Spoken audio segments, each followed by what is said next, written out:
Hello friends. हम लोग सामयिक विमर्श के इस टॉपिक में आज एक नए टॉपिक की चर्चा करने जा रहे हैं और आज का हम लोग का टॉपिक सिक्योरिटी से रिलेटेड होगा। इंटरनल सिक्योरिटी का पार्ट पेपर थर्ड में आता है और इससे रिलेटेड टॉपिक आज हम लोग कवर कर रहे हैं। और हम लोगों का जो टॉपिक का एरिया है वो सिक्योरिटी फोर्सेस के मैनेजमेंट का है। बहुत सारे टॉपिक्स सिलेबस में शामिल हैं और उनसे क्वेश्चन आते हैं। फिलहाल हम लोग यहाँ पर एक छोटा सा टॉपिक कवर कर रहे हैं सिक्योरिटी फोर्सेस के मैनेजमेंट से रिलेटेड। सिक्योरिटी फोर्सेस के रोल, उनके चैलेंजेस को दूर करने के उपाय, उन सारे क्षेत्रों पर क्वेश्चन बनते हैं। ये हमारे सिलेबस का पार्ट भी है। हमारा एरिया सिक्योरिटी फोर्सेस के ह्यूमन रिसोर्स मैनेजमेंट का एक छोटा सा एरिया कवर करेगा, क्योंकि बहुत ब्रॉड एरिया है कवर करने के लिए। तो एक बार में हम लोग एक एक एरिया को कवर करेंगे, एक छोटा सा एरिया कवर कर रहे हैं। तो आज हम लोग जिस पार्ट को कवर कर रहे हैं वो है सिक्योरिटी फोर्सेस के सुरक्षा बल। यहाँ सुरक्षा बलों का आशय आर्मी नहीं है, यहाँ सुरक्षा बलों का आशय केंद्रीय सुरक्षा बल है। सीएपीएफ है, सेंट्रल आर्म्ड पुलिस फोर्सेज है, यानी CRPF, BSF, ITBP, Assam rifles, SSB, इस तरीके के जो सेंट्रल फोर्सेस हैं, सेंट्रल पुलिस फोर्सेस हैं, इन सेंट्रल पुलिस फोर्सेस के ह्यूमन रिसोर्स मैनेजमेंट को लेकर के जो चुनौतियां उत्पन्न होती हैं, उन चुनौतियों में एक चुनौती की हम लोग आज चर्चा करेंगे। और हमारी चुनौती होगी कि सिक्योरिटी फोर्सेस की ग्रीवांसेस को, जो सिक्योरिटी फोर्सेस की शिकायतें हैं, उन शिकायतों को दूर करने के लिए क्या प्रबंध किया जाए, क्या ट्रिब्यूनल बना दिया जाए। ट्रिब्यूनल पर चर्चा हम लोग पहले कर चुके हैं। ट्रिब्यूनल का जो नया अमेंडमेंट एक्ट है उसकी चर्चा हम लोग ऑलरेडी कर चुके हैं। तो क्या ट्रिब्यूनल बना दिया जाए जिससे कि सिक्योरिटी फोर्सेस की ग्रीवांसेस को एक निश्चित समय सीमा में दूर किया जा सके। तो क्या है उनकी ग्रीवांसेस, क्यों दूर करना जरूरी है, न दूर करें तो क्या होगा, या जो वर्तमान सिस्टम है अगर उसी को कंटिन्यू करें तो क्या होगा, नए सिस्टम से क्या फायदा होगा, ट्रिब्यूनल किस तरीके से सहायक होगा। इन्हीं सारी बातों पर हमारी चर्चा केंद्रित होगी। क्योंकि एग्जाम में देखिए दो तरीके के प्रश्न पूछे जाते हैं। एक प्रश्न तो सीधे सीधे ट्रेडिशनल डिस्कशन पर होता है कि जो सिक्योरिटी फोर्सेस या इंटरनल सिक्योरिटी के ट्रेडिशनल इश्यूज हैं उनको लेकर के क्वेश्चन बनते हैं। दूसरा, फ्यूचरिस्टिक अप्रोच क्या होता है, वे फॉरवर्ड क्या है, भविष्य में हमें आंतरिक सुरक्षा की समस्याओं का किस प्रकार से प्रभावी प्रबंधन करना है, बेहतर प्रबंधन करना है, इस पर भी प्रश्न पूछे जाते हैं। यानी अगर आप ये सोचें कि केवल और केवल ट्रेडिशनल नॉलेज से काम चला लें तब भी नहीं चलेगा, केवल करंट अफेयर्स पढ़ के काम चला लें तब भी नहीं चलेगा। दोनों की एक अच्छी समझ होनी चाहिए, तभी आप अच्छे अंक पा सकते हैं। लिखना महत्वपूर्ण नहीं है, अच्छे अंक मिलना महत्वपूर्ण है। तो हम लोग इसी बात को ध्यान में रख करके यहाँ पर आज ये चर्चा करने जा रहे हैं। तो हमारी चर्चा का मुख्य केंद्र होगा कि क्या सिक्योरिटी पर्सनल्स यानी केंद्रीय सुरक्षा बलों की शिकायतों को दूर करने के लिए एक ट्रिब्यूनल बनाया जाना चाहिए, एक अधिकरण बनाया जाना चाहिए। ये हमारी चर्चा का केंद्र है। तो शुरुआत करते हैं हम लोग अध्ययन के बारे में। आप जानते हैं केंद्रीय सुरक्षा बलों के बारे में, सीएपीएफ के बारे में, central armed police forces, central armed police forces के बारे में आप जानते हैं। CRPF, central reserve police force, केंद्रीय आरक्षित पुलिस बल। हालांकि इन्हें सब लोग प्यार से चलते रहो प्यारे फटाफट कहते हैं। सीआरपीएफ देश का सबसे बड़ा मूविंग सिक्योरिटी पर्सनल है, देश का सबसे बड़ा सिक्योरिटी का सबसे बड़ा मूविंग दस्ता है। कहीं भी कोई भी प्रॉब्लम आती है सिक्योरिटी को लेकर के, इंटरनल सिक्योरिटी को लेकर के, तो सबसे पहले सीआरपीएफ के पर्सनल्स ही तैनात किए जाते हैं, सीआरपीएफ के जवान ही तैनात किए जाते हैं। देश में वाम उग्रवाद जैसी समस्याओं से निपटने में प्रभावी भूमिका निभा रहे हैं। BSF border security force Pakistan और बांग्लादेश की सीमाओं की सुरक्षा के लिए तैनात किया गया बल है। ITBP Indo Tibet border police बनाया तो हमने चीन के लिए, चीन को बनाया तो हमने तिब्बत की सीमा को ध्यान में रखकर था। ये तिब्बत की सीमा के लिए सुरक्षा बल है, लेकिन चीन अनायास ही हमारा पड़ोसी बन बैठा, क्योंकि तो पड़ोसी था नहीं हमारा, पड़ोसी तो तिब्बत था। लेकिन अब चीन तिब्बत को कब्जा करके और पड़ोसी बन बैठा, तो स्वाभाविक सी बात है अब चीन की सीमाओं की सुरक्षा के लिए है ये आईटीबीपी। असम राइफल्स जो नॉर्थ ईस्ट से लगी हुई सीमाएं हैं उनकी सुरक्षा के लिए है। एसएसबी सशस्त्र सीमा बल नेपाल और भूटान जैसे जो हमारे मित्रवत पड़ोसी देश हैं उनकी सीमाओं की सुरक्षा के लिए है। CISF central industrial security forces केंद्रीय औद्योगिक सुरक्षा बल हमारे देश के महत्वपूर्ण प्रतिष्ठानों की सुरक्षा के लिए है। जितने भी औद्योगिक प्रतिष्ठान हैं या जितने भी अन्य प्रकार के इंफ्रास्ट्रक्चर हैं, जैसे मेट्रो है या भारत सरकार के प्रतिष्ठान हैं, उन सब की सुरक्षा के लिए सीआईएसएफ के अधिकारी तैनात होते हैं। और अंत में एनएसजी नेशनल सिक्योरिटी गार्ड्स, देश का कमांडो दस्ता, ये सब मिल करके सेंट्रल आर्म्ड पुलिस फोर्सेस की रचना करते हैं। और in central armed police forces की भूमिका बड़ी डाइवर्सिफाइड रही है। हम लोग इनकी भूमिका के बारे में बहुत विस्तार से चर्चा नहीं करेंगे, क्योंकि हमारा डिस्कशन फिर दूसरी दिशा में चला जाएगा, हम लोग उस समस्या की ओर जाएंगे। लेकिन फिर भी एक बहुत संक्षेप में इनकी भूमिकाओं की एफिशिएंसी को जान लेना जरूरी है कि कितने एफिशिएंट पर्सनल्स होते हैं, कितने एफिशिएंट जवान होते हैं हमारे देश में इन सारे सुरक्षा बलों के। व्यक्ति की सुरक्षा से लेकर के, वीआईपी की सुरक्षा से लेकर के, व्यक्ति की सुरक्षा से लेकर के, प्रतिष्ठानों की सुरक्षा, औद्योगिक संगठनों की सुरक्षा, दिल्ली मेट्रो रेल की सुरक्षा, इन सभी प्रकार की सुरक्षा में इन जवानों को तैनात किया जाता है। इनकी सुरक्षा की गुणवत्ता कैसी है, आप इस बात का अंदाजा इस तथ्य से लगा सकते हैं कि जब ब्रिटेन में लंदन में मेट्रो में आतंकी हमला हुआ, तो ब्रिटेन के प्रधानमंत्री ने घोषणा की कि हम ब्रिटेन में मेट्रो की सुरक्षा उसी पैटर्न पर करेंगे जैसे भारत में मेट्रो की सुरक्षा वहां के केंद्रीय सुरक्षा बल के जवान करते हैं। ये बहुत बड़ी बात थी कि ब्रिटेन जैसे विकसित देश ने हमारी सिक्योरिटी एजेंसी को और हमारे सिक्योरिटी एजेंसी की भूमिका को रिकॉग्नाइज किया, और उसने ये बात एक्सेप्ट की कि उनकी सिक्योरिटी से बेहतर हमारे देश की इन सुरक्षा पर्सनल्स की सिक्योरिटी है। इसके अलावा भी विभिन्न आपदाओं में सुरक्षा करने की जिम्मेदारी, या फिर संयुक्त राष्ट्र संघ जो शांति सेनाएं भेजता है दूसरे देशों में, उन देशों में अपनी भूमिका निभाने की बारी सबसे बड़ी भूमिका संयुक्त राष्ट्र शांति सेना में विश्व में भारत निभाता है। तो इन सारी भूमिकाओं में इन सुरक्षा बल के जवानों की भूमिका बहुत महत्वपूर्ण रही है। और अंतिम महत्वपूर्ण बात, जो इस जगत की सुरक्षा करते हैं, बाबा भोलेनाथ की सुरक्षा, काशीनाथ विश्वनाथ मंदिर की सुरक्षा, द्वारकाधीश की सुरक्षा, वृंदावन में बांके बिहारी की सुरक्षा, अयोध्या में भगवान राम की सुरक्षा, जो जगत की सुरक्षा करते हैं, जो इस पूरे जगत के नियंता है, जो पूरे विश्व की सुरक्षा की जिम्मेदारी जिनके कंधों पर है, उनकी सुरक्षा की जिम्मेदारी इन सुरक्षा बलों के कंधों पर है। इन सारे मंदिरों और इन सारे प्रतिष्ठानों की सुरक्षा की जिम्मेदारी ये निभाते हैं। तो कुल मिलाकर के इनकी भूमिका के विषय में जितने शब्द कहे जाए, शब्द कम है, भूमिकाएं नायाब हैं, अनपैरेलल हैं। तो वो कभी भूमिका के बारे में हम लोग कभी अलग से चर्चा करेंगे, उस पर कभी भूमिका चैलेंजेस, वो एक अलग चर्चा होगी कभी।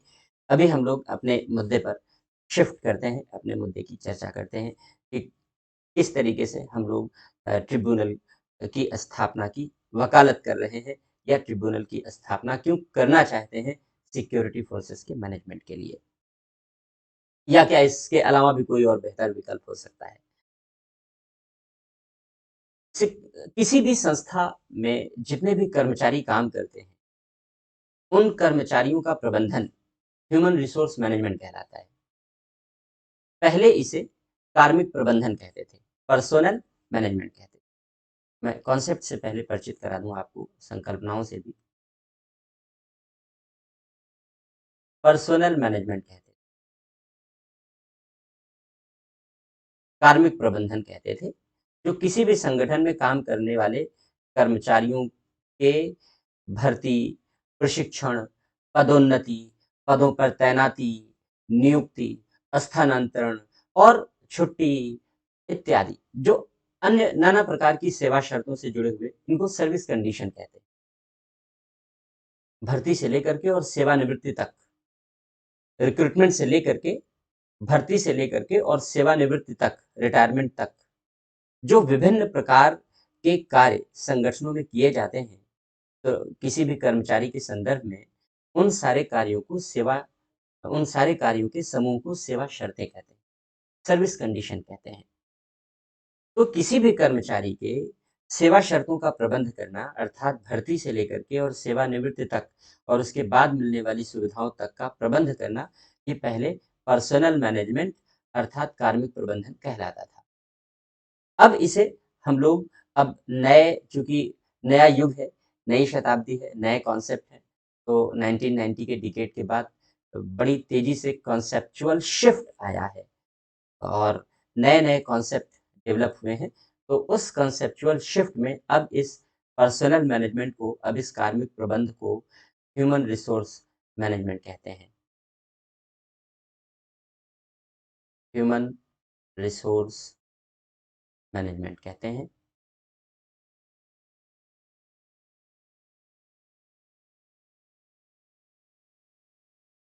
Human resource management private sector में तो इसे इसी रूपों में जाना जाता है, इसी रूपों में यूज किया जाता है। हालांकि सरकारी क्षेत्र उतना डायनेमिक नहीं होता, गवर्नमेंट का एरिया उतना डायनेमिक नहीं है, इसलिए उतनी तेजी से चेंज नहीं होता, उतनी तेजी से परिवर्तन नहीं होता। इसलिए सरकारी विभागों में अभी भी कार्मिक विभाग ही चलता है, अभी भी कार्मिक मंत्रालय ही चलता है। जैसे भारत सरकार का कार्मिक एवं प्रशासनिक सुधार मंत्रालय, तो भारत सरकार में कार्मिक मंत्रालय ही चल रहा है। हालांकि प्राइवेट सेक्टर में अब जो पहले कार्मिक विभाग होते थे, अब वहां पर ह्यूमन रिसोर्स डिपार्टमेंट बनाया जाता है, ह्यूमन रिसोर्स मैनेजमेंट डिपार्टमेंट बनाया जाता है। तो प्राइवेट सेक्टर ने इस कॉन्सेप्ट को तेजी से अडॉप्ट किया है, चीजें बदली हैं। सरकारी क्षेत्रों में भी इस संकल्पना की विशेषताओं को अडॉप्ट किया गया है। ये बात अलग है कि नाम अभी भी पुराना घिसा पिटा कार्मिक प्रबंधन का ही चल रहा है। बात इतनी सी है कि संगठन में काम करने वाले कर्मचारियों की गुणवत्ता को बनाए रखना अति आवश्यक है, उनकी दक्षता को बनाए रखना अति आवश्यक है, उनकी क्षमता को बढ़ाए रखना अति आवश्यक है। केवल बनाए रखना ही आवश्यक नहीं है, बल्कि संगठनों को यह भी प्रयास करना चाहिए कि उनकी कैपेसिटी बिल्डिंग को एनहांस किया जा सके, उनके क्षमता निर्माण में वृद्धि की जा सके, उनकी दक्षता में वृद्धि की जा सके, उनकी गुणवत्ता में वृद्धि की जा सके। तभी बदलती हुई परिस्थितियों के अनुरूप जो नए चैलेंजेस आते हैं, उन चैलेंजेस का सामना कर पाने में कर्मचारी दक्ष हो पाएंगे। अन्यथा समय की मार, अन्यथा पुराने ज्ञानों के बोझ तले नई चुनौतियों और नई समस्याओं का समाधान नहीं किया जा सकता। इसीलिए सेवा शर्तों में निरंतर परिवर्तन की अपेक्षा की जाती रही है, सेवा शर्तों को डायनेमिक बनाए रखने की बात की जाती रही है। प्रमोशन, ट्रेनिंग और सर्विस कंडीशन के अन्य जितने भी पहलू हैं, उन सभी पहलुओं में नए नए डायमेंशन जोड़े जाने की बात की जाती रही है। ये सारे एस्पेक्ट अध्ययन के क्षेत्र भी हैं और पब्लिक एडमिनिस्ट्रेशन का जो टॉपिक होता है, जिसे लोक प्रशासन कहते हैं विषय के रूप में, तो पब्लिक एडमिनिस्ट्रेशन का जो टॉपिक है, उसमें ये सारी बातें पढ़ी जाती हैं, क्योंकि पब्लिक एडमिनिस्ट्रेशन लोक सेवाओं से ही जुड़ा हुआ विषय है, सिविल सेवाओं का ही अध्ययन करता है। तो उसमें ये चीजें अध्ययन की जाती हैं, पढ़ी जाती हैं। तो वहां पर जो नए नए रिसर्चेज हैं, नई नई डेवलपमेंट है, उनको वहां कंसीडर किया जाता है।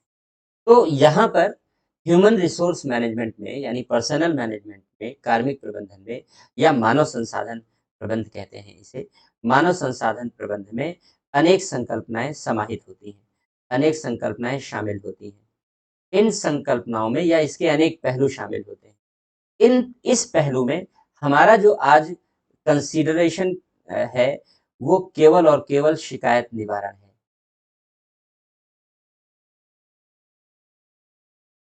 शिकायत निवारण है, क्योंकि बहुत सारे पहलू हैं। भर्ती अलग है, प्रशिक्षण अलग है, पदोन्नति अलग है, छुट्टी का प्रबंधन अलग है। उस पर भी एक अच्छा सा लेक्चर डिजाइन किया जा सकता है, कभी करेंगे। तो हम जिस पार्ट को कवर कर रहे हैं आज, वो शिकायत निवारण है।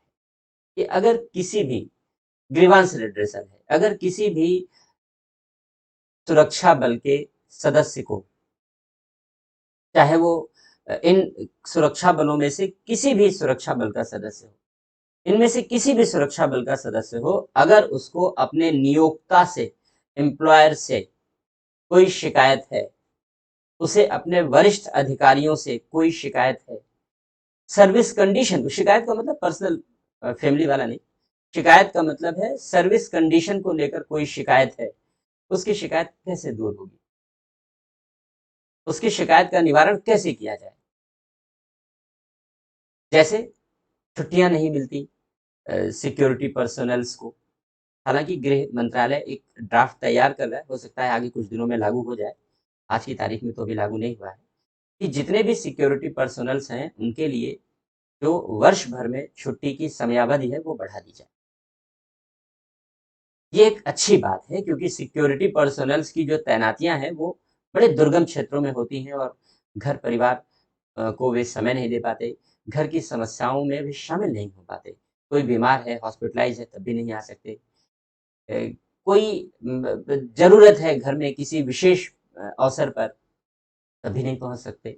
तो ऐसी दशा में सर्विस कंडीशन बहुत स्ट्रिक्ट हैं, बहुत टफ हैं, और उससे ज़्यादा समस्या है सर्विस कंडीशन के मैनेजमेंट की, कि अगर हम सर्विस कंडीशन टफ होना अच्छी बात है, स्ट्रिक्ट होना अच्छी बात है, लेकिन अगर मैनेजमेंट बेहतर है तो सुरक्षा बलों में निराशा नहीं जन्म लेगी।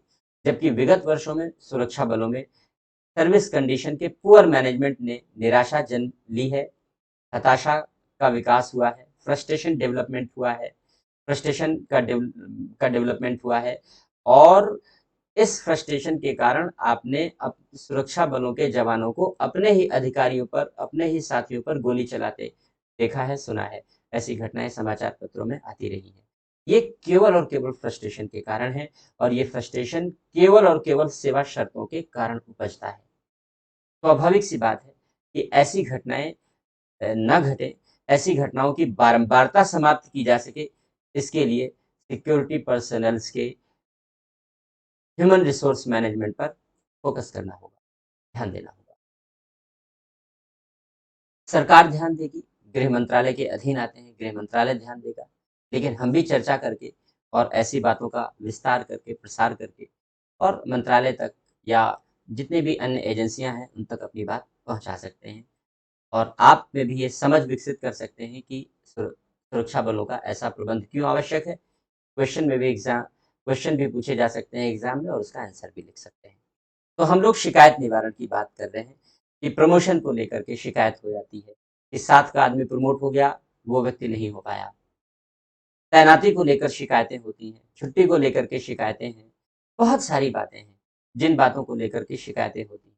विगत वर्षों में आपने अन्यत्र शिकायतें भी देखी हैं, जैसे 2016 में बीएसएफ के एक जवान ने खराब खाने का वीडियो वायरल किया था कि सुरक्षा बल के जवानों को कितना खराब क्वालिटी का खाना दिया जा रहा है। हालांकि हर जगह ऐसा नहीं है, लेकिन हाँ, ये बात सही है कि उसकी यूनिट में जो खाना दिया जा रहा था वो बेहद खराब गुणवत्ता का था, और जो अधिकारी थे उन अधिकारियों पर जवाबदेही तय होनी चाहिए।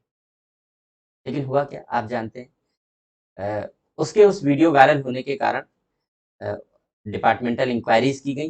डिपार्टमेंटल इंक्वायरी में उसे अपने डिसिप्लिन को तोड़ने का दोषी पाया गया, और डिपार्टमेंट ने डिसिप्लिनरी एक्शन लेते हुए उसे सेवा से बर्खास्त कर दिया। अब अगर उसे इस बर्खास्तगी के विरुद्ध न्याय पाना है, तो आज के सिस्टम में उसे 1.5 से 2 दशक का इंतजार करना पड़ेगा। मैं ऐसा क्यों कह रहा हूं, क्योंकि अगर वो न्याय पाना चाहता है तो उसे हाईकोर्ट का दरवाजा खटखटाना पड़ेगा, हाईकोर्ट जाना पड़ेगा। हाईकोर्ट में पहले से ही पेंडिंग 46 लाख से ज्यादा केसेस पहले से हाईकोर्ट में पेंडिंग है। आप जा करके उस पेंडेंसी में एक और एड ऑन कर रहे हैं, और ऐसी दशा में मामले निपटने में 5-6 साल तो कहीं नहीं गया। अगर बहुत तेजी से मामला आपका निपट रहा है, बहुत तेजी से मामले का निपटान हो रहा है, तब भी 5-6 साल तो कहीं नहीं गया। इससे कम में तो मामला नहीं निपटेगा। लेकिन 15 साल, 18 साल, 20 साल भी लगे हैं मामले में, ऐसे एग्जाम्पल हैं, ऐसे एग्जाम्पल हैं। जैसे एक विठल पटेल था, वहां का कांस्टेबल था सीआरपीएफ का, 1997 में सीआरपीएफ में वाटर कैरियर था वो। 1997 में उसे सेवा से डिसमिस कर दिया गया। उसे डिसमिस इसलिए किया गया क्योंकि उसने भी यही काम किया था, लेकिन तब तो व्हाट्सएप वगैरह चीजें थी नहीं। तो उसने क्या किया था, उसने भारत के प्रधानमंत्री को एक लेटर लिखा कि हम लोग कितनी दुर्गम परिस्थितियों में काम करते हैं। नो डाउट बहुत दुर्गम परिस्थितियों में काम करते हैं।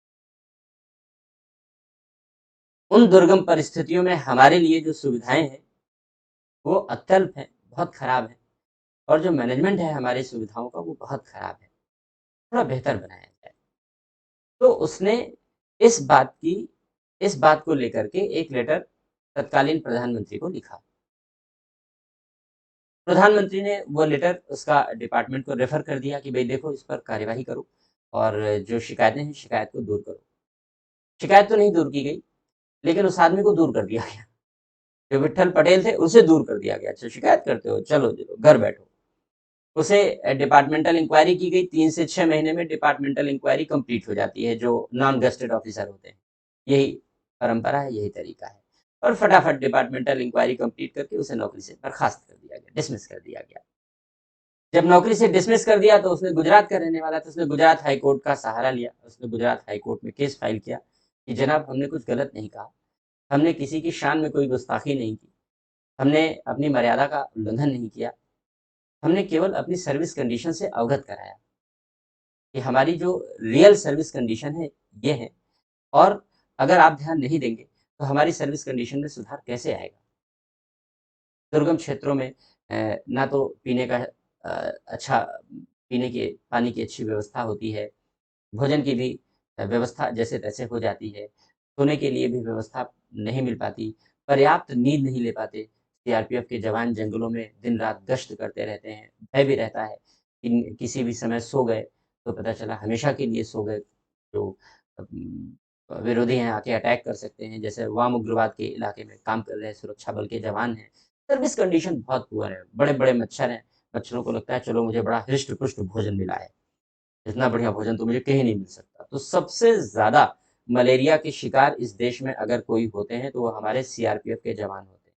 मैं आंकड़ों के आधार पर बता रहा हूँ, सबसे ज्यादा अगर मलेरिया के शिकार कोई इस देश में है तो वो सीआरपीएफ के जवान होते हैं, इन्हीं कारणों से। अब ऐसा नहीं है कि सुविधाएं नहीं दी जा सकती। मैं उनकी तरफ से इस बात को इसलिए उठा रहा हूँ कि ऐसा नहीं है कि सुविधाएं नहीं दी जा सकती, दी जा सकती हैं। जैसे बॉडी ओडोमॉस वगैरह आता है ना, कुछ इस तरीके का आता है जो मॉस्किटो रिपेलेंट होता है, वो आप शरीर पर लगा सकते हैं और इसके बाद फिर मच्छर आपको नहीं काटेंगे। दूसरी बात, विदेशों में क्या करते हैं, विकसित देश क्या करते हैं कि जैसे गर्दन आदि है, चेहरे हैं, उस पर मॉस्किटो काट लेते हैं, तो मॉस्किटो बाइट से बचाने के लिए कान को, चेहरे को, गर्दन को वे जो हेलमेट पहनते हैं वो नेट वाले हेलमेट होते हैं। जैसे पुराने समय में आपने योद्धाओं को लड़ते हुए देखा है, तो वो नेट वाले हेलमेट पहन लेते हैं जो उनके शोल्डर तक को पूरा कवर कर लेता है। तो इससे जो मच्छरों का अटैक है वो इस ओपन एरिया में भी नहीं हो पाता। तो विदेशों में इस तरीके की सुविधाएं सुरक्षा बल के जवानों को दी जाती हैं। हम भी दे सकते हैं, लेकिन इसके लिए चिंतन चाहिए, इसके लिए चिंता भी चाहिए, चिंतन भी चाहिए, और उस चिंतन के साथ साथ संसाधन भी चाहिए। नो डाउट संसाधन भी चाहिए। न चिंता है, न चिंतन है, न संसाधन की परवाह है। अब तो फिर भी थोड़ी सी बेहतर स्थितियां हैं पहले की तुलना में। अब तो फिर भी सरकारें सुरक्षा बलों पर ध्यान दे रही हैं, जैसे विगत वर्षों में विसंगतियां उत्पन्न हुई हैं। पहले समय में तो सरकारें पूरी तरीके से उपेक्षा करती थी, और यही कारण है कि सुरक्षा बलों के जवानों का जो प्रबंधन है, सेवा शर्तों का प्रबंधन है, वो अत्यंत कठिन है। तो मैं बात विठल पटेल की कर रहा था कि 1997 में मुकदमा किया गुजरात हाई कोर्ट में। 18 साल बाद 18 साल बाद 18 ईयर्स के बाद गुजरात हाई कोर्ट ने फैसला दिया कि मैंने ठीक है, गलत था ये जजमेंट, जो गवर्नमेंट थी, और इसको फिर से ज्वाइन कराओ। अब रिटायरमेंट की कगार पर आ गया, रिटायरमेंट हो गया, तो 18 साल पुरानी ज्वाइनिंग देनी पड़ी गवर्नमेंट को हाई कोर्ट के आदेश पर, और जिस तारीख से डिसमिस किया गया था उस तारीख से लेकर के पूरे समय तक का वेतन देना पड़ा, पूरे प्रमोशन आदि के लाभों के साथ सेवानिवृत्ति के पूरे लाभ देने पड़े। आखिर सरकार ने पूरी सैलरी दी, आखिरकार सरकार ने पूरा पैसा पे किया, लेकिन सरकार ने लाखों रुपए दिए without any work, without any work, क्योंकि डिसमिस कर दिया आपने 18 साल पहले। तो कितना घटिया नजरिया है, कितना घटिया घटिया नजरिया है कि आप अपना पैसा भी गंवा रहे हैं, आप सेवाएं भी नहीं ले रहे हैं, पैसा भी गंवा रहे हैं और उच्च न्यायालय पर बोझ भी बढ़ा रहे हैं। तो सब कुछ गड़बड़ ही तो हो रहा है। एक भी काम अच्छा नहीं हुआ इसमें, इसमें एक भी काम अच्छा नहीं हुआ। तो भारत सरकार पर व्यय का बोझ भी बढ़ रहा है, खर्चा भी बढ़ रहा है, यानी न्यायालय पर मामलों का बोझ भी बढ़ रहा है, और आप बिना सेवा लिए, बिना कार्य कराए सैलरी भी दे रहे हैं। सोचना पड़ेगा, चिंतन करना पड़ेगा, चिंता करनी पड़ेगी कि कैसे इस अव्यवस्था को दूर किया जाए। आज भी 20,000 से ज्यादा केसेस पेंडिंग हैं सिक्योरिटी पर्सनल्स के अलग अलग हाई कोर्ट में। और नॉर्मली मैंने बताया कि नॉर्मली 5 से 6 साल में तो अगर आपको न्याय मिल गया तो आप समझ लीजिए बहुत भाग्यशाली है।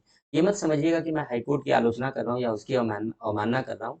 मैं आपको तथ्यों से अवगत करा रहा हूँ कि अगर 5 से 6 साल में न्याय मिल गया तो वो व्यक्ति बहुत भाग्यशाली है। अन्यथा 1 दशक, 1.5 दशक लग जाना हर मामले में सामान्य सी बात है। कितनी बड़ी पीड़ा है स्वयं न्याय पाने की, न्याय पाने की पीड़ा कितनी बड़ी पीड़ा है।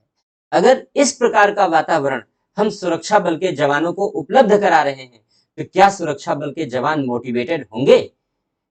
क्या सुरक्षा बल के जवान अपनी पूरी दक्षता और पूरी क्षमता के साथ कार्य करेंगे? क्या सुरक्षा बल के जवान पूरे जज्बे के साथ सेवा करने के लिए समर्पण होंगे? उत्तर है नहीं। वे दबाव में कार्य करेंगे, निराशा में कार्य करेंगे, फ्रस्ट्रेशन में कार्य करेंगे, और इससे देश का नुकसान ही होगा। क्यों कर रहे हैं हम ऐसा नुकसान? चिंता करनी चाहिए हमारे देश के जो रणनीतिकार और नीति निर्माता हैं। लेकिन हमारे देश के चिंतन को तो पछुआई मार गई है। बुद्धिजीवी चिंतन करता नहीं इस तरीके का, उसका चिंतन पॉलिटिकल होता है, पॉलिटिकल कंसर्न पर फोकस्ड होता है, पॉलिटिकल इंटरेस्ट के लिए फोकस्ड होता है। सरकारों में अपने अपने कंसर्न है, उसको लेकर के सुधार होते हैं।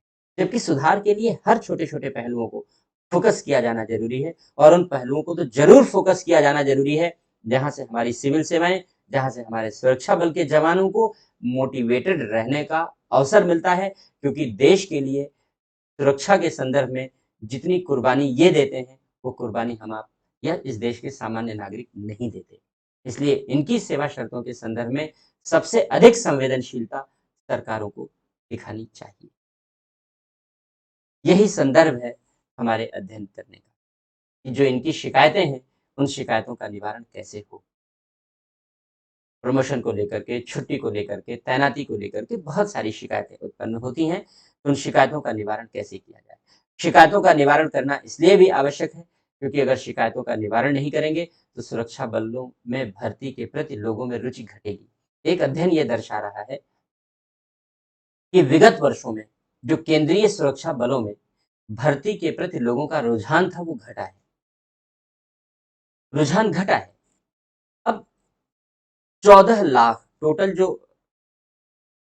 14,44,18 पोस्ट हैं इस समय केंद्रीय सुरक्षा बलों में, यानी 14 लाख से ज्यादा पोस्ट हैं। कुछ खाली भी हैं, पूरी की पूरी भरी नहीं। और समय के साथ ये बढ़ रही है। 2017 तक केवल 10 लाख पोस्ट ही हुआ करती थी, 10 लाख से थोड़ी ज्यादा थी। धीरे धीरे हम पोस्ट की संख्या बढ़ा रहे हैं क्योंकि हमारी आवश्यकता बढ़ रही है। लेकिन इस आवश्यकता के साथ साथ जो जज्बे और जुनून वाले जो जवान हैं वे संगठन में भर्ती भी हो रहे हैं, लेकिन रुझान कम हो रहा है। रुझान इसलिए कम हो रहा है क्योंकि जो सेवा शर्तें हैं उन सेवा शर्तों से बाहर मिलने वाला फीडबैक बहुत इफेक्टिव नहीं है, बहुत अच्छा नहीं है। इसलिए सेवा शर्तों के कारण बाहर मिलने वाले फीडबैक में सुधार करना होगा, परिवर्तन करना होगा। यही सुरक्षा बलों के उचित प्रबंधन के लिए आवश्यक होगा। और जिस तरीके के हमने निराशाजनक कदम देखे हैं कि सुरक्षा बल के जवान अपने ही साथियों को, अपने ही अधिकारियों को गोलियों का शिकार बनाते रहे हैं, इस तरीके की घटनाओं पर हम विराम लगा सकेंगे, इस तरीके की घटनाओं को रोक लगा सकेंगे। हालांकि और सारे उपाय किए जा रहे हैं, लेकिन इन सारे उपायों में एक महत्वपूर्ण उपाय शिकायत निवारण का भी है कि इनकी शिकायतें कैसे दूर की जाए, ग्रीवांस कैसे दूर की जाए। अभी क्या सिस्टम है शिकायत निवारण का? अगर आपको कोई भी शिकायत है अपने किसी भी सर्विस कंडीशन को लेकर के, तो आप पूरे डिपार्टमेंट में, पूरे मिनिस्ट्री में कहीं भी कंप्लेन नहीं कर सकते। अगर आप कंप्लेन करते हैं तो ये आपकी अनुशासनहीनता मानी जाएगी और आपके खिलाफ कठोर कार्यवाही की जाएगी। शिकायत निवारण के लिए केवल और केवल आपका जो इमीडिएट बॉस है, जो आपका कमांडेंट है, कोई भी सुरक्षा बल का जवान केवल अपने इमीडिएट बॉस से, जो कमांडेंट है, उससे कंप्लेन कर सकता है। उससे ज्यादा उसे कुछ कहने की इजाजत नहीं। हालांकि अब अलग अलग सुरक्षा बलों के अलग अलग व्हाट्सएप ग्रुप बन रहे हैं और उन व्हाट्सएप ग्रुप में समस्याएं शेयर की जा सकती, लेकिन उस व्हाट्सएप ग्रुप से बाहर नहीं जा सकती। अगर उस व्हाट्सएप ग्रुप से बाहर जाएंगी तो वो सेवा शर्तों का उल्लंघन माना जाएगा, अनुशासनहीनता मानी जाएगी, नौकरी से बर्खास्त कर दिया जाएगा। इसलिए पहली बात तो ये है कि शिकायत दूर करने के लिए एक विभागीय तंत्र होना चाहिए, एक विभागीय सिस्टम होना चाहिए। हम एक इंडिपेंडेंट तंत्र की बात इसलिए नहीं कर रहे हैं क्योंकि सिविल सेवाओं की और सुरक्षा बलों की जो सेवा शर्तें, उनका प्रबंधन अलग अलग है, उनकी भूमिका अलग अलग है। सिविल सेवाओं में वो डिसिप्लिन फॉलो नहीं किया जाता जो सुरक्षा बलों में डिसिप्लिन फॉलो किया जाता है। इसलिए डिसिप्लिन को मेंटेन करने के लिए किसी एक्सटर्नल ग्रीवांस रिड्रेसल सिस्टम के बजाय एक इंटरनल ग्रीवांस रिड्रेसल सिस्टम होना चाहिए। किसी भी पदाधिकारी को तो समस्याओं के समाधान के लिए जिम्मेदार बना देना चाहिए, जिससे कि वे अपनी शिकायतें कर सकें और शिकायतों का समाधान प्राप्त कर सकें। फिलहाल ऐसा नहीं है। एक तरीका तो ये, एक कदम तो ये उठाया जाना चाहिए। दूसरी बात, अगर किसी सुरक्षा बल के जवान ने अपने विभाग में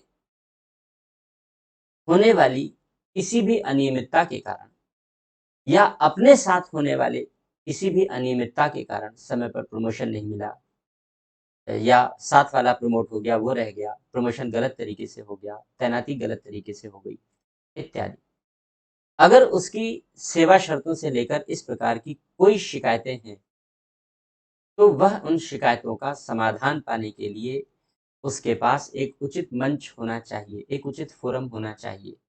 वो उचित फोरम आज भी नहीं है। केवल आप अपने वरिष्ठ अधिकारी से ही कह सकते हैं, बस। वरिष्ठ अधिकारी क्यों ध्यान देगा? उसके पास सिक्योरिटी पर्सनल वैसे ही बहुत कम है, इसलिए वो तो आपसे एकदम जम के काम कराना चाहेगा, मेहनत से काम कराना चाहेगा, तो ये उसका पेन नहीं होता। नतीजा ये है कि सुरक्षा बलों में निराशा जन्म लेती है। कैसे समाधान किया जाता है? अगर आज किसी भी सुरक्षा बल ने शिकायत की है, उसकी शिकायत का समाधान। दूसरा, किसी सुरक्षा बल के विरुद्ध शिकायत हुई है, किसी सुरक्षा बल के विरुद्ध शिकायत हुई है कि उसने डिसिप्लिन तोड़ा है, उसने अनुशासन भंग किया है, तो दोनों का समाधान कैसे होगा? अगर कोई सुरक्षा बल शिकायत का जवान शिकायत करना चाहे तो अपने इमीडिएट बॉस से करेगा। अगर सुरक्षा बल के जवान ने डिसिप्लिन तोड़ा है, उस पर ये आरोप है, जैसे सीधे प्रधानमंत्री को लेटर लिख दिया तो कह दिया गया डिसिप्लिन तोड़ दिया, तो अगर उसने डिसिप्लिन तोड़ा है तो डिपार्टमेंटल इंक्वायरीज की जाती है।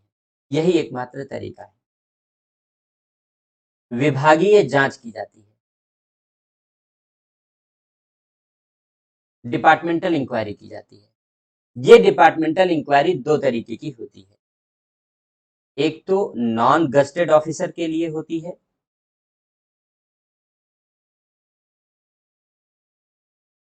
और एक गजेटेड ऑफिसर के लिए होती है।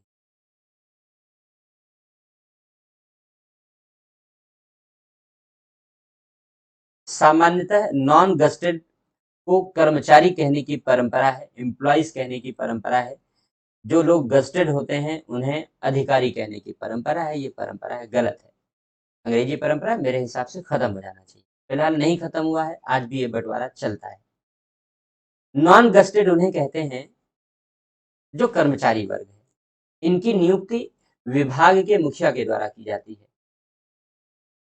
किसी विभाग का सचिव, किसी विभाग का महानिदेशक जिनकी नियुक्तियां करता है, उन्हें नॉन गस्टेड ऑफिसर्स कहते हैं, या एम्प्लॉय कहते हैं, ऑफिसर्स तो नहीं कहते, मैं सम्मान दे रहा हूँ। उन्हें नॉन गस्टेड पर्सनल्स कहते हैं, उन्हें कर्मचारी कहते हैं, अधिकारी वर्ग में उन्हें शामिल नहीं करते, गलत है। दूसरा, गस्टेड ऑफिसर होते हैं। गस्टेड उन्हें कहते हैं, राजपत्रित उन्हें कहते हैं जिनकी नियुक्ति भारत सरकार या राज्य सरकारों के गजट से की जाती है। गजट, गजट क्या होता है? गजट का मतलब होता है राजपत्र, राजा के द्वारा जारी किया गया पत्र। तो अब राजा तो है नहीं, उसके स्थान पर राष्ट्रपति और राज्यपाल है। सॉरी। तो राष्ट्रपति और राज्यपाल के द्वारा जिन लोगों की नियुक्तियां की जाती हैं और उनकी नियुक्तियों को गजट में प्रकाशित किया जाता है, यानी गजट के माध्यम से उनकी नियुक्ति की जाती है, उन्हें गस्टेड ऑफिसर कहते हैं। जैसे आईएएस, आईपीएस, आईआरएस, इन सब की नियुक्ति राष्ट्रपति करता है गजट के माध्यम से। राज्यों में पीसीएस की नियुक्तियां राज्यपाल करता है, गजट के माध्यम से करता है। इन्हें गस्टेड ऑफिसर। हालांकि मेरा व्यक्तिगत तौर पर यह मानना है, और मुझे लगता है कि मैं गलत नहीं कह रहा हूं, कि इस प्रकार का क्लासिफिकेशन समाप्त कर देना चाहिए। इसमें अंग्रेजी बू आती है, इसमें अंग्रेजी स्मेल आती है, और ये कर्मचारियों में ही भेदभाव पैदा करती है, क्योंकि अधिकारी और कर्मचारी के बीच एक असमानता उत्पन्न करती है।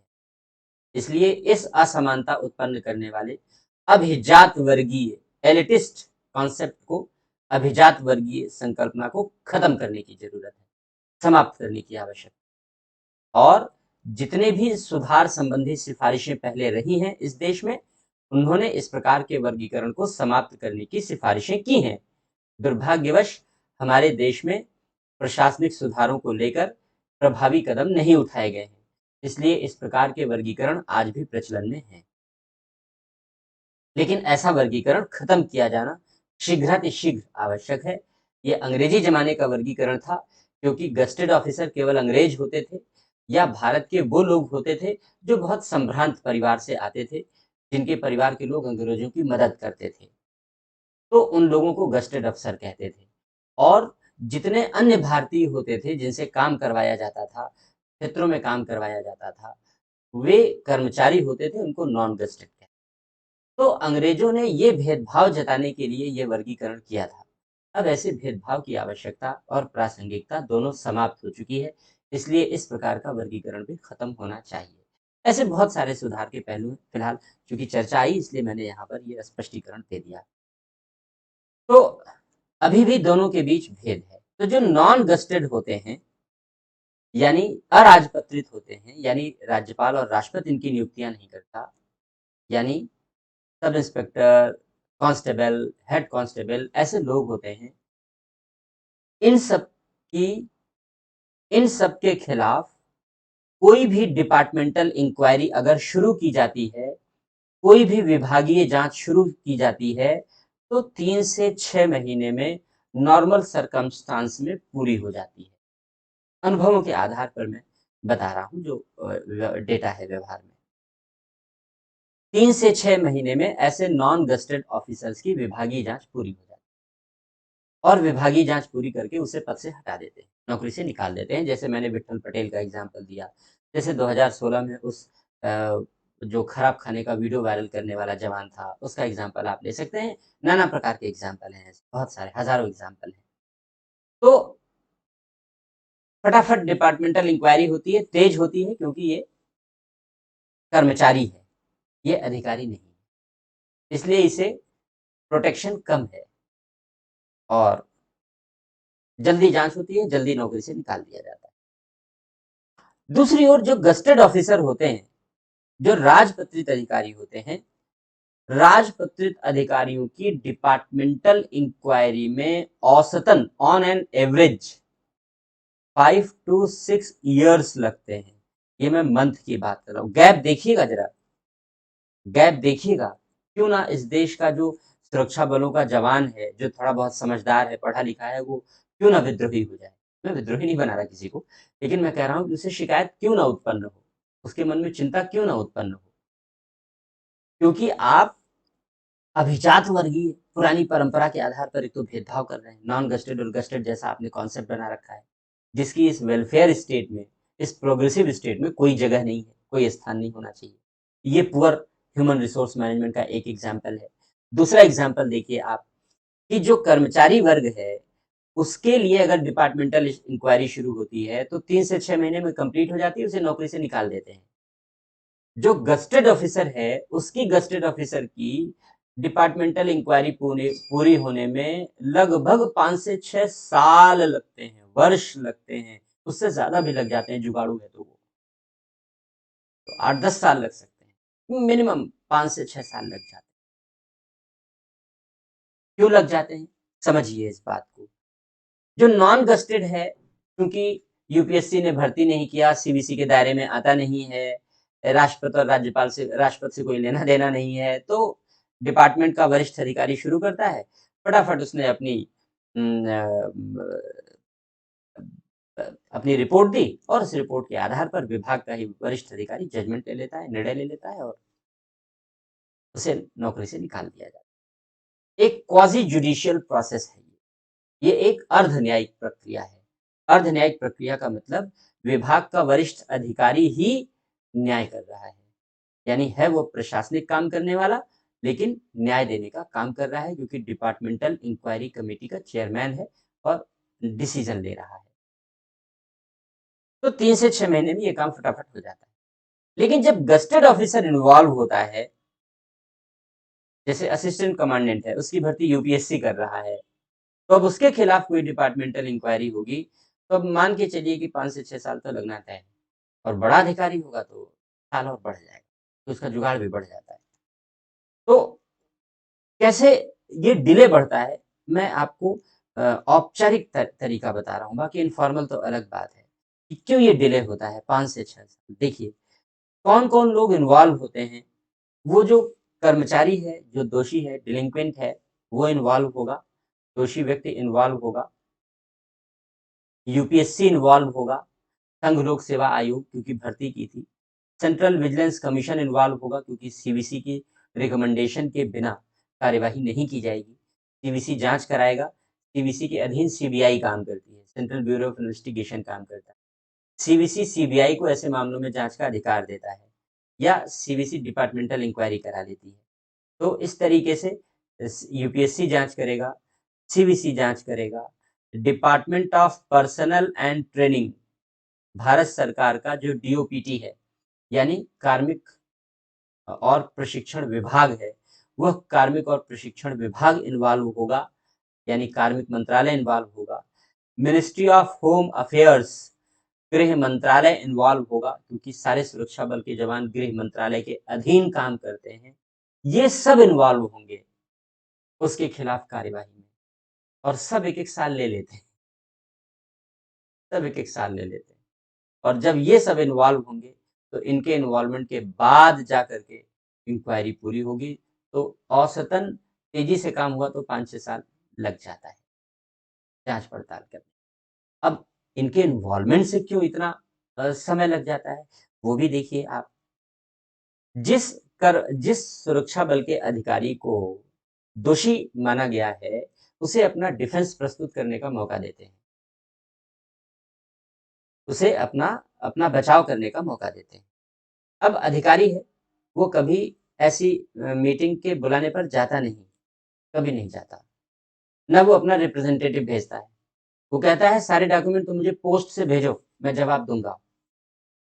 तो लॉ ऑफ नेचुरल जस्टिस कहता है मुझे भी सुनो, मुझे सुने बिना मेरे खिलाफ कार्यवाही मत करो। ये कॉन्स्टिट्यूशन के, भारतीय संविधान के आर्टिकल 311 के अंतर्गत, अनुच्छेद 311 के अंतर्गत, जहां सिविल सेवाओं को प्रोटेक्शन दिया गया है, वहां भी ये बात लिखी गई। Law of natural justice follow होता है, न्याय का प्राकृतिक नियम फॉलो होता है। इसलिए जिस दोषी के विरुद्ध कार्यवाही की जा रही है, ये सारी संस्थाएं अलग अलग उससे सुनने का अवसर देती हैं, उसे सुनवाई का मौका देती हैं, और वो सुनवाई करने के लिए कभी डिपार्टमेंट नहीं जाता, किसी कारणवश नहीं जाता, या फिर वो ऑपरेशनल कार्यों में बिजी रहता है क्योंकि कहीं न कहीं पोस्टिंग रहती है, वहाँ बिजी है, तो इसलिए भी नहीं जा पाता। दोनों बातें हैं। तो वो कहता है कि तुम पोस्टल से मुझे जो प्रोसिक्यूशन का डिटेल है भेजो, यानी तुमने जो मुझे मेरे ऊपर चार्जशीट लगाई है, तुम मुझे चार्जशीट भेजो, मैं पोस्टल से जवाब दूंगा। तब पोस्टल से चार्जशीट आएगी, वो पढ़ेगा, अम, जो समय सीमा दी गई है 3 महीने 4 महीने की, उसमें वो जवाब भेजेगा। नहीं भेज पाया तो रिक्वेस्ट भेजेगा कि भाई ड्यूटी में लगे थे, फील्ड में तैनात थे, वहाँ उग्रवादियों के साथ दो दो हाथ कर रहे थे, इसलिए 3 महीना समय और बढ़ाओ, अभी तक डिफेंस नहीं तैयार कर पाया, मैं पढ़ ही नहीं पाया, तुमने क्या भेजा था। ऐसी कंडीशन में बढ़ाना पड़ेगा, मजबूरी है, तो और बढ़ा दिया गया। तो इस तरीके से ये बढ़ता चला जाता है, और जो इंक्वायरी है वो बहुत देर में कंडक्ट होती है। पूरी इंक्वायरी कंडक्ट होने में और कार्यवाही होने में 5 से 6 साल लग जाते हैं। दोनों चीजें दोषपूर्ण हैं। वहां पर फटाफट इंक्वायरी हो गई, 3 से 6 महीने में उसे बर्खास्त कर दिया, नौकरी से निकाल दिया गया। यहाँ 5 से 6 साल लग गए, और 5 से 6 साल के बाद उसके खिलाफ डिसीजन। ये भेदभाव कर्मचारियों के मनोबल को गिराता है, उनके मोरल को कम करता है। उन्हें लगता है कि अधिकारियों को कितना वेटेज दिया जा रहा है, उन्हें कितनी लिबर्टी दी जा रही है। हम अधिकारी नहीं, कर्मचारी हैं, तो हमें इस प्रकार की लिबर्टी नहीं है। इसलिए पहली बात, इस भेदभाव को समाप्त करने की आवश्यकता है। सुरक्षा बलों के जवानों के लिए और अधिकारियों के लिए एक जैसा सिस्टम बनाने की आवश्यकता है। अब एक जैसा सिस्टम बनाया जाए तो कैसा बनाया जाए? क्योंकि बहुत सारे केसेस आज भी हैं जो सुरक्षा बलों के विरुद्ध पेंडिंग है। कोई 10 साल से पेंडिंग है, कोई 11 साल से पेंडिंग है। अब आप सोचिए 11 साल से केसेस पेंडिंग है, कैसे सुरक्षा बल के जो उसके अन्य जो सहकर्मी हैं, कैसे उनका मनोबल अच्छा रहेगा, ऊँचा रहेगा? इसलिए ऐसी शिकायतों का त्वरित समाधान करना ज़रूरी है, प्रभावी समाधान करना। अब प्रभावी समाधान कैसे हो? प्रभावी समाधान करने के कई मॉडल हो सकते हैं। जैसे एक मॉडल तो डिपार्टमेंटल इंक्वायरी का है कि इस डिपार्टमेंटल इंक्वायरी को एफिशिएंट बनाया जाए। डिपार्टमेंटल इंक्वायरी की जो समस्याएं हैं उनको दूर करके और एक permanent departmental inquiry committee setup कर दी जाए। एक तो ये मॉडल है कि permanent departmental inquiry committee setup कर दी जाए, और जो प्रोसीजर है कर्मचारियों और अधिकारियों के लिए उसको सिंप्लीफाई कर दिया जाए, और जो डिफरेंसेस हैं उन डिफरेंसेस को काफी कम कर दिया जाए, काफी समाप्त कर दिया जाए। एक तो ये तरीका है, लेकिन ये तरीका बहुत निष्पक्ष नहीं है, बहुत अच्छा नहीं है। बहुत अच्छा इसलिए नहीं है क्योंकि विभाग के वरिष्ठ अधिकारियों को ही, जो आज सर्विस में हैं, उन्हीं को सारी जिम्मेदारी दे दी जा रही है। ऐसी दशा में ऐसे कर्मचारी के डिसिप्लिन के अगेंस्ट उनके मन में एक रिएक्शन होता है, और उस रिएक्शन में उसे न्याय मिलने की गुंजाइश कम हो जाती है। दूसरी बात, जो डिपार्टमेंटल इंक्वायरी होती है और जो जुडिशियल कार्यवाही होती है, उसमें एक बड़ा बेसिक सा अंतर होता है। इस अंतर को ध्यान से समझिए, सुनिएगा। जो डिपार्टमेंटल एक्शन होता है, उस डिपार्टमेंटल एक्शन में केवल डाउट्स की प्रचुरता ही पर्याप्त है कार्यवाही की। पूरे साक्ष्य मिल जाए ये जरूरी नहीं है। अगर दोष सिद्ध करने के लिए संदेह पर पर्याप्त है, संदेह प्रचुर मात्रा में है, संदेह प्रचुर मात्रा में है, तो डिपार्टमेंटल इंक्वायरी के माध्यम से व्यक्ति को सेवा से हटा दिया जाए। डिपार्टमेंटल इंक्वायरी का जो मैं अब तक का कंडक्ट बता रहा हूँ, कि डिपार्टमेंटल इंक्वायरी में, यह बात आप लिख भी सकते हैं एग्जाम में, कि डिपार्टमेंटल इंक्वायरी में जो संदेह की प्रचुरता है वही पर्याप्त है हटाने के लिए। विभागीय जांच में संदेह की प्रचुरता संदेह की प्रचुरता ही पर्याप्त है पद से हटाने के लिए। लेकिन अगर हम इसमें जुडिशियल प्रोसेस को इन्वॉल्व करते हैं, न्यायिक जांच को इन्वॉल्व करते हैं, तो न्यायिक जांच में जो डाउट है वो अनरीजनेबल होना चाहिए, तार्किकता से परे होना या रीजनेबल होना चाहिए। यानी जो डाउट है वो रीजनेबल लेस नहीं होना चाहिए, वो तार्किक होना चाहिए। डाउट में तार्किकता होनी चाहिए। विभागीय जांच में संदेह में तार्किकता का कोई स्थान नहीं। तार्किकता संदेह पर्याप्त मात्रा में है, इतना ही पर्याप्त है नौकरी से हटाने के लिए। गलत है।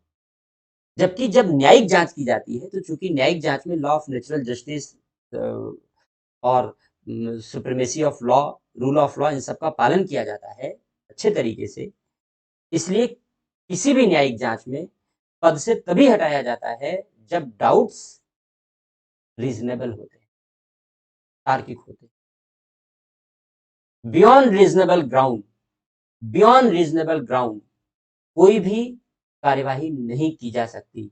ऐसी कार्यवाही, ऐसे संदेह जो तार्किकता से परे हैं, बियॉन्ड रीजनेबल है, ऐसे संदेह जो तार्किकता से परे हैं, ऐसे संदेहों के आधार पर न्यायिक कार्यवाही नहीं होगी। यानी न्यायिक कार्यवाही में सुरक्षा बलों को ज्यादा संरक्षण मिलता है, विभागीय कार्यवाही में सुरक्षा बलों को संरक्षण नहीं मिलता, उनकी सुनी नहीं जाती, उनकी सुनी नहीं जाती। इसलिए विभागीय जांच अच्छा विकल्प नहीं है ना। न्यायिक जांच में मैं शब्द लिख दे रहा हूं, संदेह तार्किक होना चाहिए, तार्किकता से युक्त होना चाहिए, तार्किकता से परे नहीं होना चाहिए। ये दो अंतर है। इसलिए विभागीय जांच को अच्छा नहीं माना जाता, न्यायिक जांच को अच्छा माना जाता, जुडिशियल इंक्वायरी को अच्छा माना जाता। अब जुडिशियल इंक्वायरी कैसे होगी, न्यायिक जांच कैसे होगी? आज की व्यवस्था तो ये है कि जिस कर्मचारी को शिकायत है वो हाईकोर्ट जाता है। अब हाईकोर्ट में पहले से 46 लाख से ज्यादा केसेस, 46 लाख से ज्यादा केसेस पेंडिंग है। हाईकोर्ट में एक नया मामला बन जाएगा तो और समस्या हो जाएगी। तो इससे बेहतर है, इससे बेहतर है कि हाईकोर्ट और विभाग दोनों को मिला के एक कर दें। गौतम बुद्ध हो जाए, मध्य मार्ग अपना लें, दोनों को मिला के एक कर दें। हाईकोर्ट और डिपार्टमेंट दोनों को मिला के एक कर दें, एक नई संस्था बना दें, उसको दे दे जिम्मेदारी। तो हाईकोर्ट में जो समय लग रहा है वो भी कम हो जाएगा, जो विभागीय अनियमितता है उससे भी बच जाएगा। अब ये कैसे होगा कि हाईकोर्ट और डिपार्टमेंट को मिला के एक कर दें, ट्रिब्यूनल बना दिया जाए, अधिकरण बना दिया जाए, ट्रिब्यूनल बना दिया जाए। और ट्रिब्यूनल किसे कहते हैं, अधिकरण किसे कहते हैं? अधिकरण या ट्रिब्यूनल कॉन्स्टिट्यूशनल अथॉरिटीज है, कॉन्स्टिट्यूशन में दी गई है, मेंशन की गई है। आर्टिकल 323 ए में एडमिनिस्ट्रेटिव ट्रिब्यूनल के बारे में संविधान में प्रावधान किया गया है, और आर्टिकल 323 बी में अदर पर्पजेस के लिए ट्रिब्यूनल का प्रावधान कॉन्स्टिट्यूशन में किया गया है। पार्ट 14 ए ये ट्रिब्यूनल के बारे में कॉन्स्टिट्यूशन में बताता है। भारतीय संविधान में ये ट्रिब्यूनल के विषय में वर्णन किया गया है। तो ट्रिब्यूनल संवैधानिक व्यवस्थाएं, अधिकरण संवैधानिक व्यवस्था क्या है? अधिकरण, अधिकरण वे विशेषज्ञ संस्थाएं हैं, वे प्रशासनिक संस्थाएं हैं जिन्हें न्याय करने के उद्देश्य से बनाया जाता है। न्याय करने के उद्देश्य से शक्ति पृथक्करण सिद्धांत के अंतर्गत न्यायालय बनाए जाते हैं। विधायिका, कार्यपालिका, न्यायपालिका, वे न्याय करते हैं। वहां न्याय करने के लिए सामान्य न्यायाधीश बनाए, नियुक्त किए जाते हैं, जिन्हें evidence law, civil law, criminal law इसकी जानकारी होती है। लेकिन ट्रिब्यूनल वे संस्थाएं हैं, ट्रिब्यूनल वे संस्थाएं हैं जिन्हें न्याय करने के उद्देश्य से निर्मित किया जाता है, लेकिन यहाँ सामान्य कानून के जानकार नहीं होते, बल्कि विशेषज्ञ कानूनों के या प्रशासनिक कानूनों के जानकार होते हैं। जैसे पर्यावरण के लिए ट्रिब्यूनल बनाया गया, तो उसमें पर्यावरण मामले के विशेषज्ञ या प्रशासनिक अधिकारी बैठाए जाते हैं, एडिशनल सेक्रेटरी लेवल के, स्टेट के प्रिंसिपल सेक्रेटरी लेवल के अधिकारी बैठ करके न्याय करते हैं। इनकम टैक्स अपीलीट ट्रिब्यूनल बनाया गया, तो आयकर के बड़े अधिकारी बैठ करके उसमें न्याय करते हैं। तो इस तरीके से ट्रिब्यूनल एक विशेषज्ञ संस्थाएं हैं या प्रशासनिक संस्थाएं हैं जिन्हें न्याय करने के उद्देश्य से सृजित किया जाता है, उन्हें ट्रिब्यूनल कहते हैं। तो भारत में भी ट्रिब्यूनल की संख्या काफ़ी है और ट्रिब्यूनल को प्रमोट करने पर बल दिया जा रहा है कि ट्रिब्यूनल बनाया जाए। हम यहाँ पर फिर से ट्रिब्यूनल को प्रमोट कर रहे हैं क्योंकि हम कह रहे हैं कि जो जितनी शिकायतें हमने अभी चर्चा की, ऐसी शिकायतों के समाधान के लिए भी ट्रिब्यूनल बनाया जाए। क्यों? क्या ट्रिब्यूनल एफिशिएंट होगा? हाँ, एफिशिएंट होगा। क्यों होगा? चर्चा करते हैं। कौन होगा ट्रिब्यूनल में? उपाय की चर्चा कर रहे हैं। कौन होगा ट्रिब्यूनल में? ट्रिब्यूनल में जो रिटायर्ड सीएपीएफ के ऑफिसर्स होंगे, उनको आईजी रैंक या एडीजी रैंक, डीजी रैंक, जो हायर ऑफिशियल्स हैं,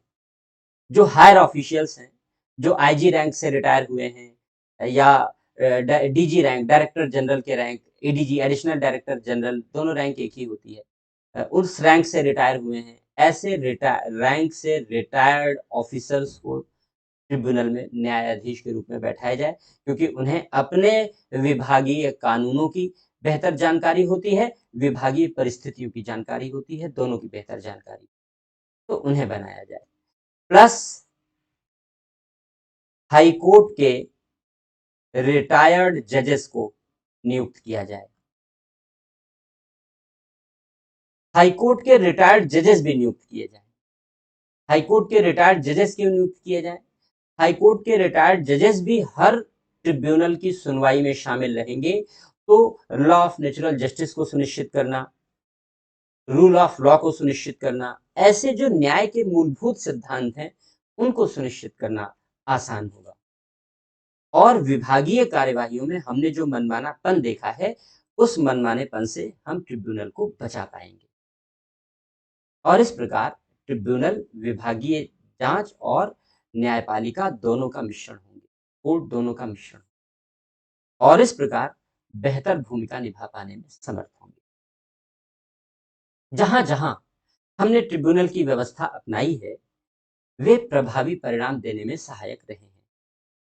जैसे उदाहरण के फलस्वरूप एग्जाम्पल कैट, बहुत अच्छा एग्जाम्पल यहाँ पर नहीं है, क्यों अभी बताता हूँ आपको, बस सुनते चलिए अभी। जैसे कैट, सेंट्रल एडमिनिस्ट्रेटिव ट्रिब्यूनल, केंद्रीय प्रशासनिक अधिकरण, कॉन्स्टिट्यूशन के आर्टिकल 323 क्लॉज कैपिटल ए के अंतर्गत इनका गठन किया जाता है। अखिल भारतीय सेवा के अधिकारी और केंद्रीय सेवा के अधिकारी अपनी शिकायतें कैट में लेकर आते हैं, प्रमोशन को लेकर के, नियुक्तियों को लेकर के, सस्पेंशन को लेकर के, बहुत सारी जो भी शिकायतें हैं, उन सारी शिकायतों को लेकर कैट में आते हैं। कैट बढ़िया संस्था है, प्रभावी तरीके से काम कर रहा है, अच्छे तरीके से न्याय दे रहा है। लेकिन हम कैट को यहाँ एग्जाम्पलीफाई नहीं कर सकते ज़्यादा अच्छे तरीके से, क्योंकि कैट सिविल सर्विसेज के लिए है और सुरक्षा बल के जवान सिविल सर्विसेज का पार्ट नहीं, ये आर्म्ड फोर्सेस के पार्ट है, ये आर्म्ड फोर्सेस के सैन्य बलों के पार्ट हैं, क्योंकि इन्हें समानांतर सैन्य बल की संज्ञा दी गई है। इसलिए कैट के अंतर्गत, यानी अगर किसी भी सुरक्षा बल के सदस्य को कोई शिकायत है अपनी सेवा शर्तों को लेकर, तो वो कैट नहीं जा सकता, नहीं जा सकता, क्योंकि कैट में अखिल भारतीय सेवा और केंद्रीय सेवा के अधिकारी शिकायत करते हैं, कर्मचारी शिकायत करते हैं। तो आप कहेंगे कि ये भी केंद्रीय सेवा के अधिकारी हैं, इनको भी करनी चाहिए, नहीं कर सकते। इसलिए नहीं कर सकते क्योंकि ये सुरक्षा बल के जवान हैं, इनको आर्म्ड फोर्सेस का दर्जा दिया गया है, जबकि कैट केवल सिविल सर्विसेज के अधिकारियों के लिए, सिविल सर्विसेज के, तो कैट इनके लिए नहीं बना, इसलिए कैट का लाभ ये नहीं ले सकते।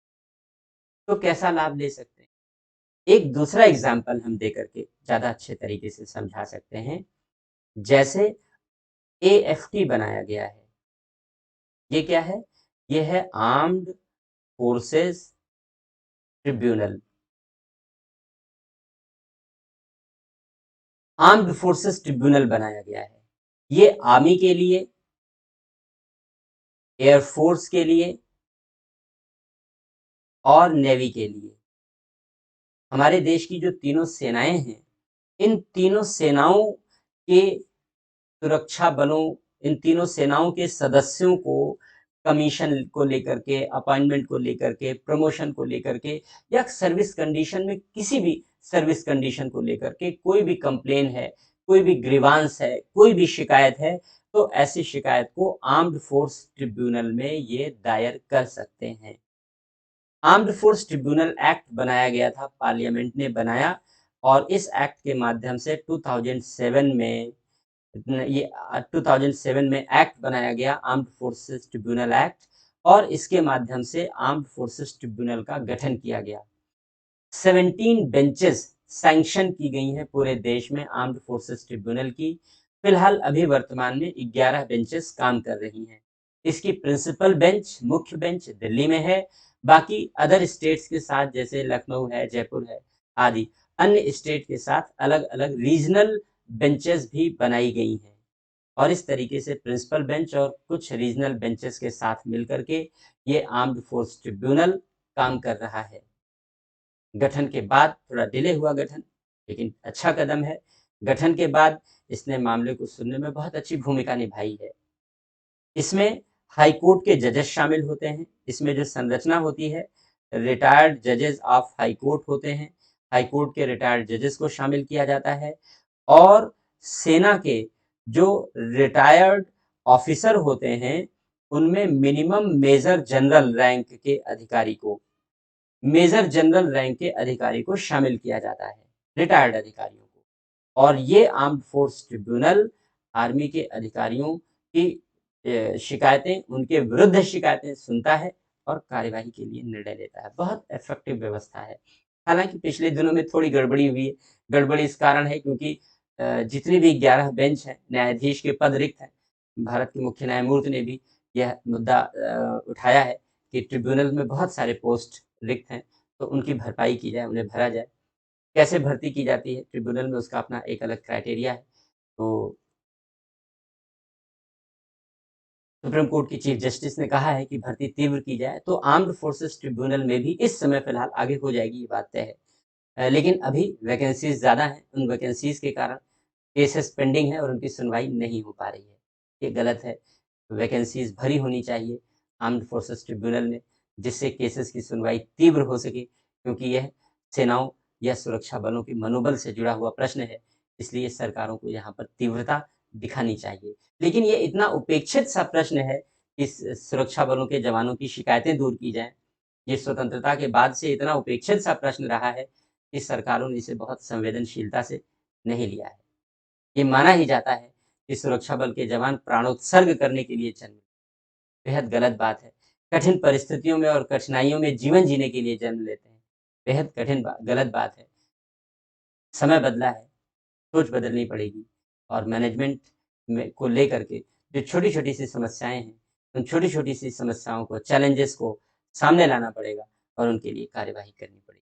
तो आर्म्ड फोर्सेस ट्रिब्यूनल आर्मी के लिए, एयर फोर्स के लिए, नेवी के लिए बनाया गया है। बहुत एफिशिएंट काम किया गया है, एफिशिएंट कदम उठाया गया है। इसी तरीके का एफिशिएंट कदम सेंट्रल आर्म्ड पुलिस फोर्सेस के लिए, यानी जिन हमने सुरक्षा बलों, केंद्रीय सुरक्षा बलों की बात की, सीआरपीएफ, बीएसएफ, आईटीबीपी इत्यादि, इन केंद्रीय सुरक्षा बलों के लिए भी उठाया जाना चाहिए। यह केंद्रीय सुरक्षा बलों के मनोबल को बढ़ाने में, उनके अभिप्रेरणा के स्तर को बढ़ाने में सहायक सिद्ध होगा। इससे उनकी दक्षता बढ़ेगी, क्योंकि उसमें निराशा के भाव समाप्त होंगे, और निसंदेह यह देश के लिए पहले की तुलना में अधिक उपयोगी और कारगर सेवाएं अर्पित कर पाएंगी। समस्याएं और भी हैं, इनकी ट्रेनिंग को लेकर के है। हालांकि ट्रेनिंग बहुत अच्छी है, लेकिन हमारा एक कंसर्न कुछ दूसरा है। दूसरी बात पुरानी पेंशन को लेकर के है। तीसरी बात आईपीएस अधिकारियों को इनका चार्ज दिया जाता है, उसको लेकर है। ये सब भी अलग-अलग मुद्दे हैं, इन पर भी अलग-अलग चर्चा हो सकती है। इसीलिए हमने कहा कि इन सेवाओं के प्रबंधन को लेकर के इश्यूज़ वेरियस हैं, बहुत सारे हैं, तो बाकी इश्यूज़ पर फिर कभी चर्चा होगी। लेकिन हाँ, एक बात ध्यान रखना है यहाँ पर, चूँकि हमने ट्रिब्यूनल की बात की है। ट्रिब्यूनल में एक बात अवश्य बताते चलें कि यहाँ पर हमने रिटायर्ड सेंट्रल आर्म्ड फोर्सेस के अधिकारियों को नियुक्त करने की बात की है, हमने आईपीएस अधिकारियों को नियुक्त करने की बात नहीं की है। इसलिए सरकारों को भी इसका ध्यान रखना होगा। अगर आपने ट्रिब्यूनल बना के और रिटायर्ड आईपीएस अधिकारियों को नियुक्त कर दिया तो फिर बेकार कर दिया आपने, फिर बेकार कर दिया। इसलिए इस बात का ध्यान रखना। क्यों? ऐसा नहीं कि मेरा आईपीएस अधिकारियों से कोई विरोध है। उसके पीछे रीज़न ये है कि in central armed police forces की फंक्शनिंग, इनका एरिया ऑफ कंसर्न, इनकी नेचर ऑफ ग्रीवांसेस सब कुछ डिफरेंट होती है। आईपीएस अधिकारी एक बड़े लिमिटेड पीरियड के लिए डेपुटेशन पे इन सेवाओं में उच्च पदों पर काम करने के लिए आते हैं। वे फील्ड की वास्तविकताओं से अवगत नहीं होते, बिल्कुल अवगत नहीं होते। इनके कानूनों, इनकी व्यावहारिक चुनौतियों, इनकी वास्तविकताओं से अवगत नहीं होते। इसलिए आईपीएस अधिकारियों को इस ट्रिब्यूनल में जगह देने का मतलब है एलियंस को धरती पर लाना, एलियंस को धरती पर लाना। इसलिए ये अच्छी बात नहीं होगी। इसलिए अगर सिक्योरिटी फोर्सेस ट्रिब्यूनल बनाया जाता है तो इस सिक्योरिटी फोर्सेस ट्रिब्यूनल में केवल और केवल जो केंद्रीय सुरक्षा बल के वरिष्ठ अधिकारी हैं, रिटायर्ड अधिकारी जो आईजी और डीजी रैंक के अधिकारी रहे हैं, जो रिटायर हो चुके हैं, उन्हीं को जगह देनी चाहिए। आईपीएस अधिकारियों को जगह नहीं देनी चाहिए। तभी यह व्यवस्था कंप्लीट होगी, तभी यह व्यवस्था अच्छी मानी जाएगी। तो ये ट्रिब्यूनल के बारे में चर्चा थी कि ट्रिब्यूनल की आवश्यकता सिक्योरिटी फोर्सेस के लिए क्यों है। तो उम्मीद है समझ में आया होगा। अब इसके साथ ही साथ इस टॉपिक को हम लोग यहीं पर क्लोज करते हैं।